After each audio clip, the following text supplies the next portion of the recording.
rin omna ziak tu kelal than oma thi thlengin rin omin lo omro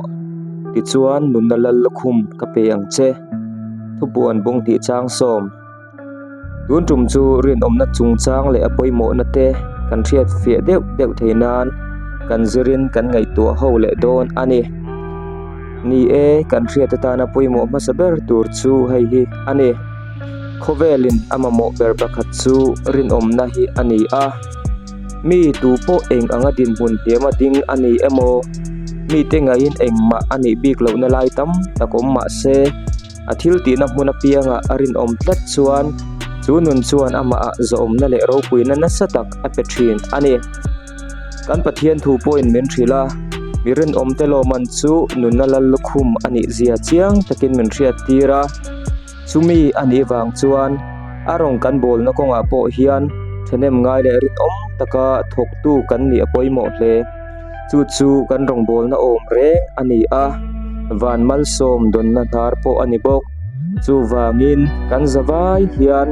mirin ngam mirin om ni itumang u mirin om lo nun chuan kan mi mal nuna ngei po hian za na le bual pho na vor to min siam thaya tun ma adin pon o om le ro pui via wa kan dai kha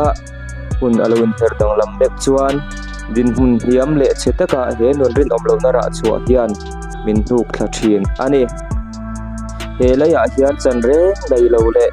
biru reng regin hun le ni te kan phang liam ta thin zong ani himo hei hi athleng ngei bok ara seng tur chu duom lo top thang ani khovela mihring piang to zinga ro pui berte zinga aming kan soilan lo thei lo le ahun tamzo midang te ta na interal vek chudiang nun nei tu ti hial tur khovela civil mi ta na choi moi na sang ber Nobel Peace Prize dong tu